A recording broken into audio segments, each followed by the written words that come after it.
Abra sua Bíblia, por favor, na segunda carta do apóstolo Paulo aos Coríntios, capítulo 2, a partir do verso 12, até o capítulo 3, verso de número 3. Eu vou falar sobre evidências de um ministério aprovado, porque é exatamente isso que eu vejo quando eu medito nessa passagem na vida do apóstolo Paulo.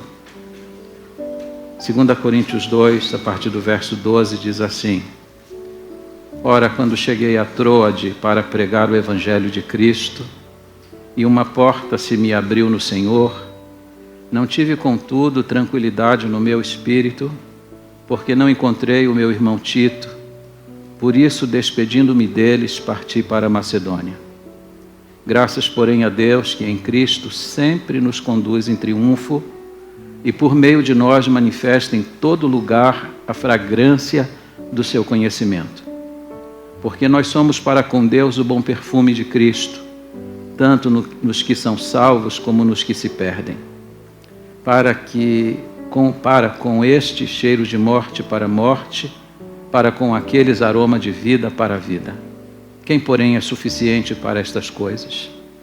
Porque nós não estamos, como tantos outros, mercadejando a palavra de Deus.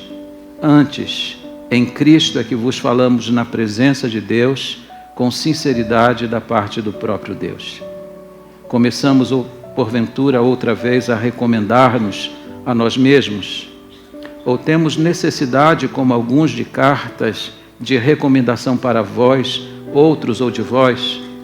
Vós sois a nossa carta, escrita em nosso coração, conhecida e lida por todos os homens, estando já manifestos como carta de Cristo, produzida pelo nosso ministério, escrita não com tinta, mas pelo Espírito do Deus vivente, não em tábuas de pedras ou de pedra, mas em tábua de carne, isto é, nos corações. Que Deus abençoe a sua palavra. Vamos orar. Te dou graças, Senhor, pela tua palavra. E humildemente eu te peço que tu instrumentalize a minha vida mais uma vez. Teu servo crê no Espírito Santo. Teu servo precisa do Espírito Santo. Teu servo depende do Espírito Santo. Usa-me para teu louvor e para a tua glória nesta hora. É o que eu te suplico no nome santo e bendito de Jesus. Amém. Por favor, tome assento. Evidências de um ministério aprovado. Nesta passagem, o apóstolo Paulo está prosseguindo em algo que ele já havia feito na sua epístola anterior. Paulo está defendendo sua pessoa, seu ministério, sua pregação. Falsos líderes haviam se infiltrado na igreja e eles estavam colocando em suspeição a vida do apóstolo Paulo, as motivações dele e o teor da mensagem que ele pregava. Paulo vai mostrar, como resposta a todo o questionamento que era feito ao seu ministério, as evidências de que seu ministério de fato era um ministério aprovado por Deus. Hoje à noite eu vou tratar 5 pontos desse texto e quero fazê-lo com bastante brevidade e objetividade. Em primeiro lugar, a intranquilidade do apóstolo Paulo. Versos 12 e 13, Paulo disse: Ora, quando cheguei a Troade para pregar o Evangelho de Cristo, e uma porta se me abriu no Senhor, não tive, contudo, tranquilidade no meu espírito, porque não encontrei o meu irmão Tito. Por isso, despedindo-me deles, parti para a Macedônia. O apóstolo Paulo está em Troade, uma cidade romana. Fora nessa cidade, tempos anteriores, bem antes disso, onde Paulo havia sido comissionado por Deus para ir até a Macedônia e ali desbravar o continente europeu. Passado algum tempo, Paulo está de novo em Troade. E estando em Troade, a Bíblia diz que o Senhor abençoou rica e abundantemente seu ministério. E aqui eu quero chamar sua atenção para 3 pontos importantes. Primeiro, o objetivo da sua viagem. Paulo disse que ele está em Troade para pregar o Evangelho de Cristo. Paulo não está naquela cidade como um turista. Paulo não está ali a passeio. Paulo está ali como um pregador. E note que como pregador ele não prega banalidades. Paulo não prega autoajuda. Paulo não prega pensamento positivo. Paulo prega uma única coisa, o Evangelho de Cristo. E aqui mais uma vez lembrar a vocês o que é o Evangelho de Cristo. Hoje, quando perguntamos a uma pessoa que se declara evangélica, nós perguntamos o que significa ser um evangélico. O que é evangelho para você? Evangelho nada mais é do que a anunciação da morte, da ressurreição e da vinda futura de Jesus Cristo. Esse era o tripé da sua mensagem. Paulo anuncia a cruz de Jesus Cristo, a sua ressurreição vitoriosa e a sua vinda em breve. E a Bíblia diz que Paulo vai a essa cidade com o fito de pregar o Evangelho de Jesus Cristo. E é curioso que Paulo tenha passado por inúmeras cidades, mas por todas as cidades que ele passou, embora os auditórios fossem diferentes, embora as pessoas fossem diferentes, a mensagem nunca mudou. E esse é um aspecto maravilhoso do Evangelho. Ele funciona em qualquer lugar. Ele funciona em qualquer cultura. Ele funciona diante de qualquer auditório. 20 anos atrás, quando eu cheguei aqui em São Roque, uma pessoa me disse lá fora assim: essa igreja nunca cresceu e ela nunca vai crescer. Quem me disse isso disse em tom de desafio. E eu disse: pois eu creio que ela vai crescer. Ela vai crescer porque esse pregador só se ocupa de uma coisa: ele prega evangelho. E o apóstolo Paulo disse que o evangelho é o poder de Deus para a salvação de todo aquele que crê. Aqui está a evidência de que o evangelho funciona em qualquer lugar. Aqui está a evidência de que nós não temos que mudar a pauta, nós não temos que mudar o assunto. A morte de Jesus, sua ressurreição e vinda futura é um assunto que sempre precisará estar presente neste púlpito como parte da fidelidade do ministério e da própria igreja. A segunda coisa que está no texto é o segredo do seu sucesso. Paulo disse que foi a Troade com o objetivo de pregar o Evangelho de Cristo. E ele disse: uma porta se me abriu no Senhor. Na verdade, não foi apenas uma porta que se abriu. Deus escancarou a porta. Deus arrombou a porta para que Paulo pregasse. O ministério do apóstolo Paulo nessa cidade foi de uma repercussão extraordinária. Era uma colônia romana, mas todos os romanos pararam para ouvir o que ele tinha para pregar. Deus fez uma grande obra ali. E Paulo ensina que o sucesso na evangelização, o sucesso na realização do ministério decorre de um único fato. É Deus quem abençoa. É Deus que abre os corações, é Deus que abre as portas. E quantas portas Deus tem aberto aqui? Quantos corações Deus abriu aqui? Quantas vezes eu pregando aqui, muitos aqui se renderam a Jesus Cristo. Uma porta se me abriu. Quem abre a porta é o Senhor. E louvado seja Deus, esse é o segredo e é o vetor que moveu o ministério dele e tem movido também a vida desta igreja. Em terceiro lugar, a intranquilidade de Paulo. Note que ele está numa cidade, Deus está abrindo portas, pessoas estão ouvindo o Evangelho está prosperando em Troade, mas o coração dele está intranquilo. E quando você lê o restante desta carta, você vai perceber o motivo da intranquilidade dele. Paulo, quando estava em Troade, enviou o seu amigo Tito, irmão Tito, à cidade de Corinto. Mandou Tito com uma incumbência de levar algumas determinações para aquela igreja e trazer daquela igreja algumas notícias. Enquanto Tito não vem, o coração dele está angustiado. Ele não sabe se a missão de Tito logrou êxito, ele não sabe se a igreja acatou sua palavra. Somente mais à frente nós vamos entender que quando Tito retorna no capítulo 7, versos 5 a 7, trazendo notícias do que tinha acontecido lá, o coração dele se acalmou. Aqui tem um princípio que rege a nossa vida. Gente precisa de Deus, mas gente também precisa de gente. O apóstolo Paulo está esperando a visita, a vinda de Tito, para que seu coração seja tranquilizado e seja alegrado. E aqui uma palavra para você que me ouve. Nós temos que ser na vida das pessoas uma fonte de alegria, uma fonte de alívio, de refrigério. Paulo vai dizer que a vinda de Tito trouxe ao seu coração refrigério. É assim que nós temos que ser na vida das pessoas.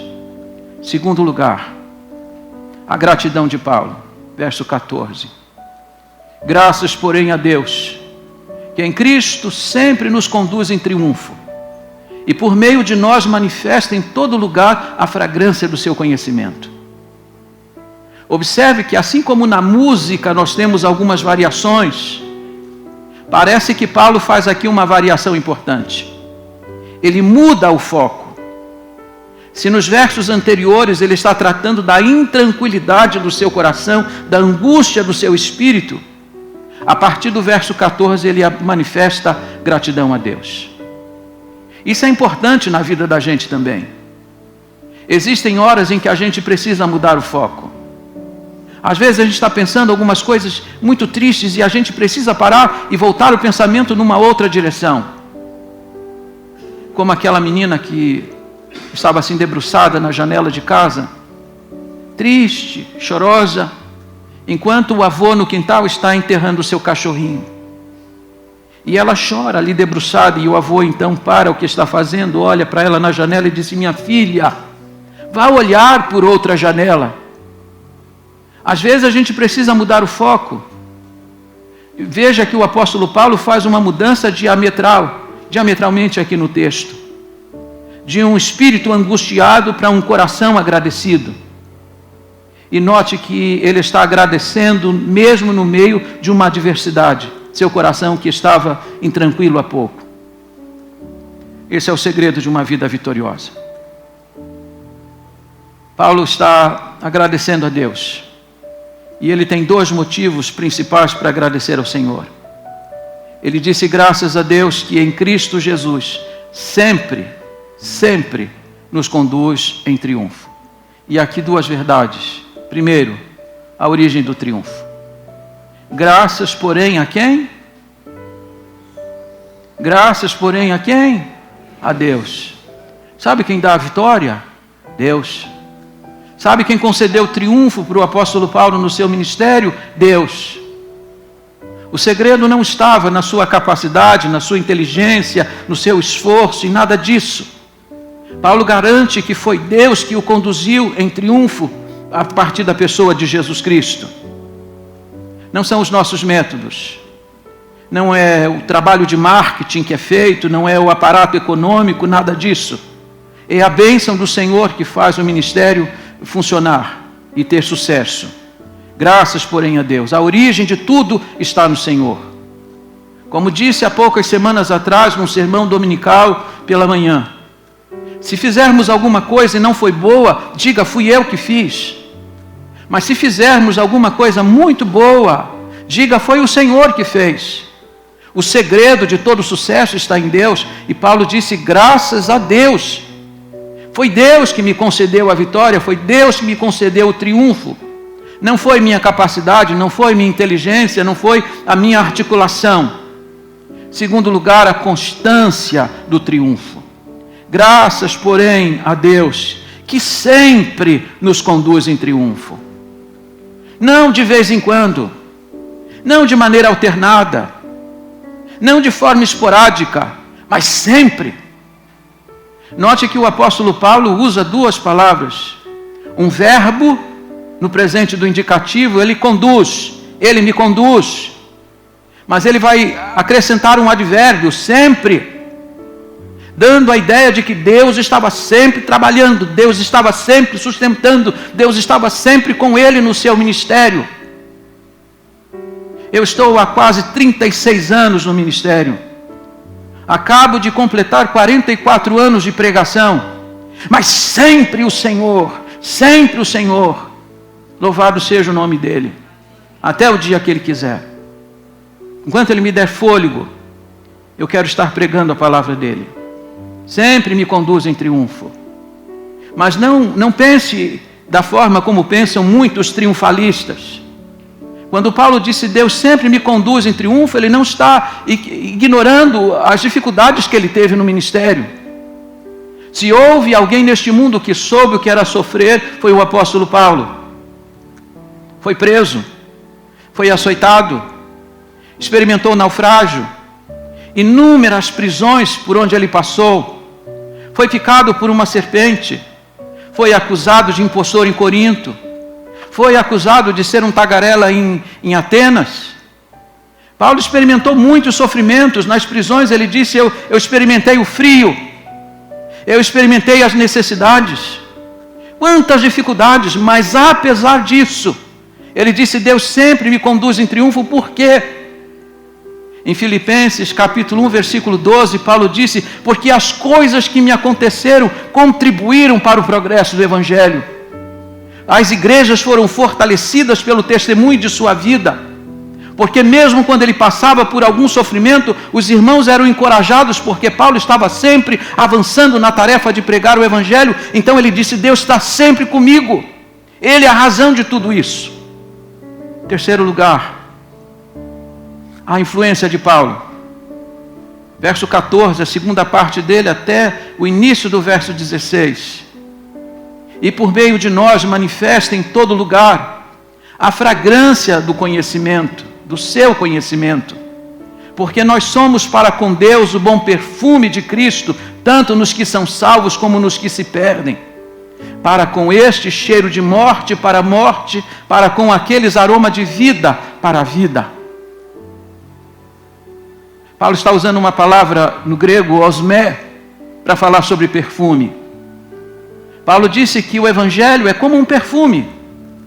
Por onde ele passa, ele impõe a sua influência. Alguém entra perfumado no ambiente, todos percebem. Lá em João capítulo 12, quando Maria quebrou aquele vaso de alabastro, o perfume foi desprendido do vaso, diz a Bíblia que o perfume encheu toda a casa. O perfume tem esse poder, e Paulo disse, por onde a gente passa pregando o Evangelho, a fragrância do conhecimento vai alcançando todas as pessoas. Primeiro Paulo disse que o Evangelho é como uma fragrância de um perfume, mas logo a seguir ele vai dizer, porque nós somos o bom perfume. Nós somos o bom perfume de Cristo. E você só vai entender isso se você voltar o seu olhar para o momento que o apóstolo Paulo está se reportando. Você sabe que o apóstolo Paulo ele tinha dupla cidadania. Ele era um cidadão judeu, mas ele também era um cidadão romano. E como cidadão romano, provavelmente ele assistiu àquele que era chamado desfile triunfal do general.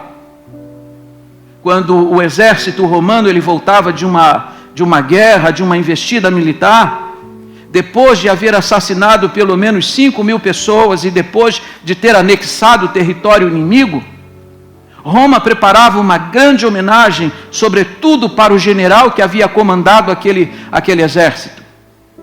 Se um dia você passar pela Avenida Central junto ao Coliseu de Roma, você vai ver o lugar por onde esse exército passava e a multidão aclamava o general. É dessa cena que o apóstolo Paulo está tratando aqui. Porque Roma preparava nos mínimos detalhes essa homenagem. Havia um cortejo pela Avenida Central. À frente iam os membros do Senado, recebendo a homenagem do povo. Logo em seguida eram expostos na avenida todos os espólios da guerra, as joias, os bens que foram tirados do inimigo. Logo em seguida vinham os músicos tocando.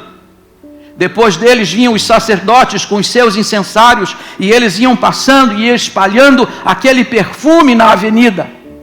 Depois dos sacerdotes vinham os prisioneiros, também recebendo a influência daquele perfume. Por último vinha o general, enquanto a multidão o aclamava, dizendo: triunfo, triunfo, triunfo. Paulo disse que o evangelho é uma fragrância e que nós somos o bom perfume. E ele disse que esse bom perfume, ele é tanto para os que são salvos quanto para os que se perdem. O que Paulo quer dizer com isso? Quando Paulo está olhando para aquela procissão que acontecia na Avenida Central, ele disse que o perfume que saía dos incensários alcançava tanto a multidão à volta, os soldados, o general, os membros do Senado, a multidão à volta, mas também os prisioneiros. E note que quando a procissão terminava, os prisioneiros eram executados, todos eles eram mortos. Paulo disse que o evangelho é assim, é como um cheiro, vida para uns, morte para outros. Sabe o que isso quer dizer? Que o evangelho que abençoa uns, esse é o mesmo evangelho que vai condenar os outros. Aqui a fragrância do conhecimento de Deus está sendo manifestada. Esse perfume está sendo aspergido sobre todos neste lugar. Mas este perfume que está alcançando alguns, para uns é vida. Porque a Bíblia diz que aqueles que recebem o evangelho e creem nele são salvos. Mas aqueles que ouvem o evangelho e o rejeitam, para estes é perdição. Paulo disse, nós somos o bom perfume, somos nós que carregamos e levamos esse bom perfume. Mas ele disse que é a responsabilidade das pessoas que recebem o bom perfume, porque elas precisam dar uma resposta efetiva ao evangelho. Se você ouve o evangelho e crê nele, este perfume é para você como um perfume para a vida. Mas se você ouve este evangelho e rejeita o evangelho de Jesus Cristo, este perfume é para a morte. Paulo está tratando da influência do seu ministério e por onde ele passou, a fragrância do conhecimento foi conhecida de todos. Deus se fez conhecido por intermédio dele. Quarto lugar, a integridade de Paulo. Verso 17. Porque nós não estamos como tantos outros, mercadejando a palavra de Deus. Antes em Cristo é que falamos na presença de Deus com sinceridade e da parte do próprio Deus. Mercadejar aqui é kataléu no grego, que significa falsificar, adulterar. Os antigos papiros usavam essa expressão para falar dos comerciantes, sobretudo daqueles que trabalhavam com vinho. Alguns comerciantes inescrupulosos misturavam vinho bom com vinho ruim para aumentar a quantidade e terem lucro. Eles adulteravam o produto. Alguns adicionavam água para aumentar a quantidade e terem lucro. O que o apóstolo Paulo está dizendo é que nos seus dias já haviam aqueles que estavam adulterando a mensagem do evangelho, com o objetivo de auferir lucro. E note que quem faz isso de forma consciente. Você está aqui e deve assistir este espetáculo horroroso que acontece no Brasil. Inúmeros pregadores ditos do evangelho, com motivações erradas no seu coração, transformando igreja em empresa, o púlpito num balcão, transformando o evangelho num negócio. Esta gente está mercadejando a palavra de Deus, está negociando com as coisas de Deus na expectativa de receber lucro. E fazem isso consciente. Porque às vezes a gente fica pensando, será que eles sabem mesmo o que estão fazendo? Sabem. Gente vendendo terreno no céu, com escritura assinada pelo sangue de Jesus, como eu vi na televisão há algum tempo atrás. Como que alguém pode vender uma escritura de um terreno no céu? Pastores fazendo isso. E quem faz isso faz consciente, na expectativa de receber dinheiro a partir disso. Mas Paulo disse que uma das marcas do seu ministério foi a maneira como ele pregava. Ele disse, eu prego na presença de Deus, ou seja, eu prego com sinceridade no meu coração, porque Deus sonda o meu coração. Respondendo mais uma vez uma pergunta que é feita constantemente neste lugar, porque esta igreja é distinta de muitas igrejas hoje, porque nós estamos vendo as igrejas cada dia mais distantes daquele evangelho que nos atraiu um dia. As igrejas estão parecendo casas de espetáculo, o culto está parecendo um show, a igreja está perdendo característica de igreja. E por que vocês fazem assim aqui? Por que o pastor trabalha da maneira como ele trabalha aqui? Porque eu sei que eu estou fazendo o meu trabalho diante de Deus. Eu creio que Deus vai levar essa igreja a um degrau bem alto ainda, mas se aí nós não chegarmos lá, temos que chegar onde chegarmos com fidelidade a Deus e a sua palavra, nunca adulterando a palavra. Paulo disse, eu fiz tudo na presença de Deus. E aquilo que eu preguei porque Deus me confiou para pregar. O que o apóstolo Paulo está dizendo aqui é que ele nunca inventou a palavra. Ele nunca criou a mensagem ele recebeu de Deus e confiou para a igreja. Hoje pela manhã eu preguei o Salmo 46. Muitas pessoas me procuraram depois do culto e até agora à noite me procurando por causa do sermão. E eu disse para elas, olha, eu vim muito inseguro hoje pregar esse sermão. Eu comecei às 4:50 da manhã de ontem a trabalhar, preparando os sermões que eu estou pregando hoje. E quando eu terminei, eu disse, ainda falta alguma coisa. Mas eu disse, Senhor, eu estou muito cansado. Eu não tenho condições de prosseguir além daquilo que eu consegui produzir. Mas eu estou convicto de que o Senhor quer que eu pregue Salmo 46.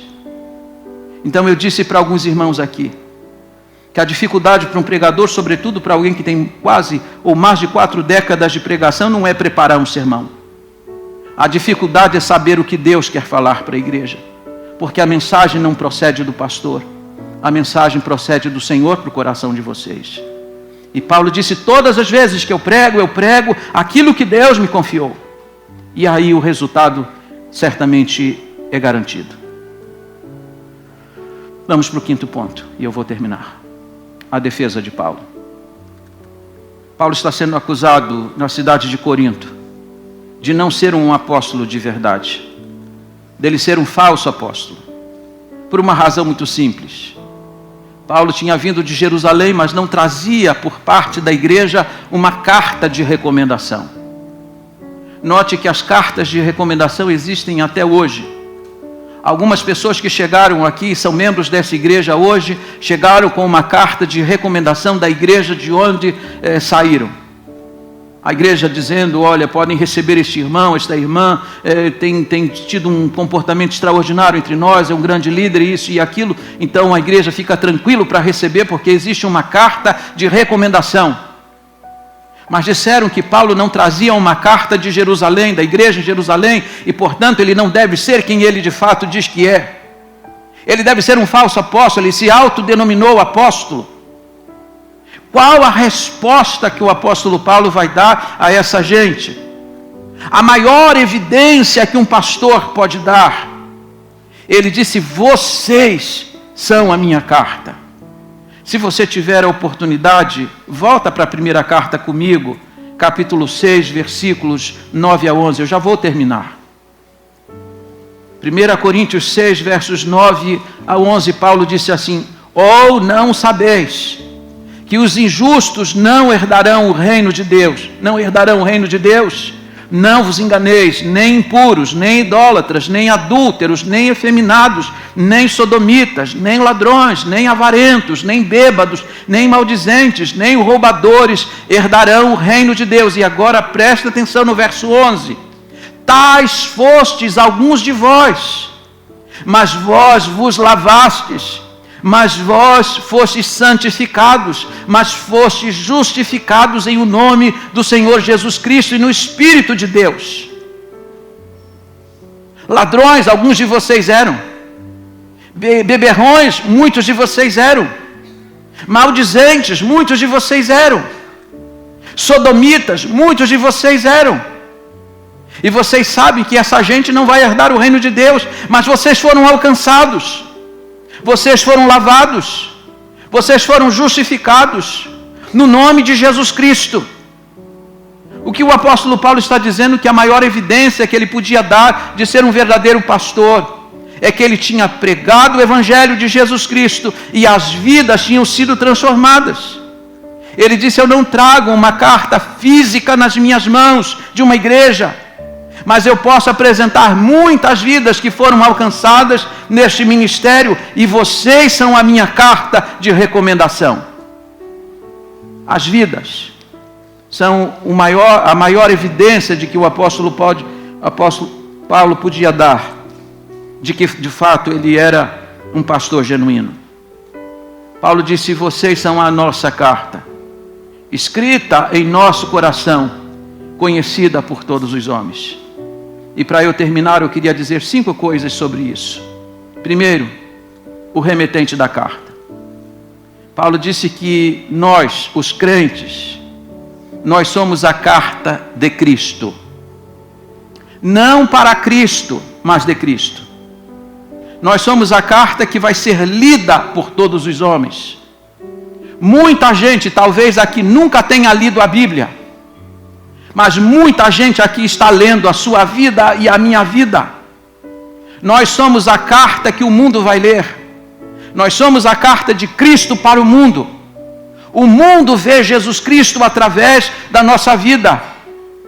Nós somos a única leitura que talvez eles tenham para fazer. Juan Carlos Ortiz diz que nós somos o 5º evangelho. Nós somos o evangelho que as pessoas estão lendo. E esta carta foi endereçada por Jesus Cristo. Segundo, os destinatários da carta. Esta carta está sendo endereçada às pessoas, porque são elas que vão nos ler. Elas estavam lendo a vida do apóstolo Paulo por onde ele passava. E Paulo disse que por onde você passa, as pessoas estão lendo você. Qual mensagem a sua vida comunica? O que as pessoas estão lendo a partir da sua vida? Por sua vida, elas serão aproximadas ou distanciadas do Evangelho. Terceiro lugar, o conteúdo da carta. A carta é de quem? De Cristo. A mensagem quem escreveu foi Cristo. Portanto, você não tem direito de mudar a mensagem. Na sua vida não cabe um pós-scriptum. Você não pode adicionar alguma coisa à mensagem de Cristo. Você tem que ser fiel à mensagem de Cristo. Por onde você passar, a mensagem da sua vida tem que ser uma mensagem autêntica do Evangelho. As pessoas que estão próximas a você, as pessoas que convivem com você, elas têm que ver Jesus na sua vida, identificá-lo nas suas palavras, nas suas atitudes.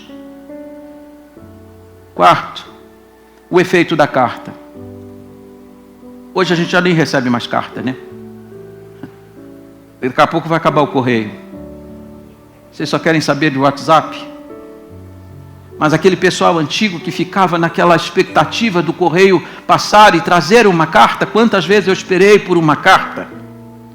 Aquela mãe que espera uma carta de um filho que está em outro lugar. E quando aquela carta chega, aquela carta é regada pelas lágrimas de uma mãe que está saudosa, esperando notícia. Uma carta traz efeito.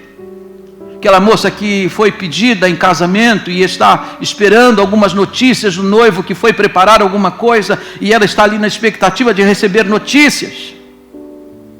Também às vezes uma carta traz notícias tristes, né? Olha, faleceu fulano de tal. E aí você recebe aquela notícia de que aquela pessoa não está mais neste mundo. Carta sempre produz efeito. Sendo você uma carta de Cristo, você sempre vai gerar efeito na vida das pessoas e permita a Deus que esse efeito seja sempre benéfico. E por último, o selo da carta. 2 Timóteo 2,19, Paulo disse que nós temos este selo. Nós somos selados com o Espírito Santo de Deus. Selo fala de 3 coisas. Propriedade, porque alguns produtos vêm com selo dizendo, isso aqui tem alguém que é proprietário. Selo fala de genuidade, esse produto não é adulterado, ele tem o selo do seu fabricante. Selo também indica destino. Uma carta só chega ao seu destino se ela tiver um selo. O endereço pode estar certo, mas se não tem selo não chega. Outro dia eu recebi um comunicado de que tinha uma carta no correio e que eu tinha que ir lá buscar. Por que não entregaram na minha casa? Porque faltou selo. Colocaram poucos selos, o valor que estava lá não era suficiente para que eles me entregassem. E eu tive que ir lá buscar. Você foi selado. Você tem um destino. Todos os crentes que foram lavados e remidos no sangue de Jesus foram selados com o Espírito Santo de Deus para o dia da redenção. Nós temos já um futuro garantido. Nós estamos caminhando para aquele grande e glorioso dia. Mas agora note, eu vou terminar. No finalzinho do verso 16, quando Paulo está apresentando as evidências de que seu ministério é um ministério aprovado por Deus, ele faz uma pergunta: quem, porém, é suficiente para estas coisas? Imagina eu, 19 anos eu fui para o seminário, pouca instrução, mas estava lá. Com 23 anos, Deus me confiou o ministério da primeira igreja no Rio de Janeiro. Comecei meu primeiro pastorado. 23 anos, um menino. Eu vejo gente aqui com 23 anos. Quem aqui tem 23 anos? Olha para esse menino aí com 23 anos, lá na galeria. Olha para a cara dele, vê se ele tem cara de pastor. Eu até hoje nem sei como é que aquela igreja me confiou o púlpito dela como pastor. Eu era um menino. E aí fica essa pergunta: quem é suficiente para essas coisas? Como? Eu tive pessoas que ficaram contra o meu ministério porque diziam que eu era jovem demais. E eu entendo isso. Quer dizer, esse menino não vai chegar. Esse menino não vai continuar no ministério. Esse menino não vai ser fiel no ministério. Mas hoje são meus grandes amigos, porque depois de 36 anos, assim, você de fato é um pastor. Quem é suficiente para estas coisas? Quem que pode realizar o ministério com fidelidade até o fim? Paulo só vai responder isso no capítulo 3, versículo 5. Ele diz assim: não que por nós mesmos sejamos capazes de pensar alguma coisa como se partisse de nós. Pelo contrário, a nossa suficiência vem de Deus. Vamos dizer juntos? A nossa suficiência vem de Deus. Você olha para a sua vida e diz assim: será que eu sou capaz? Quantas das minhas ovelhas aqui um dia foram comissionadas para fazer alguma coisa na igreja e elas dizem: pastor, o senhor acha que eu sou capaz? Quem é suficiente para essas coisas? Paulo disse: a nossa suficiência vem de Deus. Irmãos, eu estou aqui 20 anos nesta igreja e creio que esse ministério é aprovado e vocês reconhecem isso. Mas isso não procede de mim, procede do Senhor, porque a suficiência vem dele. O que está por vir, eu não posso garantir nada a vocês, a não ser daquilo que Deus tem falado ao meu coração. Hoje à tarde Deus falou comigo novamente. Eu tenho recebido muitas promessas de Deus e até de pessoas. Mas eu sei que tudo que está para acontecer, e certamente Deus tem algo para fazer aqui, será Ele que vai fazer e não eu. Porque eu não sou suficiente para estas coisas. Mas eu sei que a capacidade vem dEle. E Ele vai nos capacitar. E ao final de tudo, mais uma vez, eu vou estar aqui chorando, vendo outro templo sendo jogado no chão e outro sendo erguido. Para a glória dEle. A suficiência vem dEle. Deus abençoe a igreja. Vamos ficar em pé.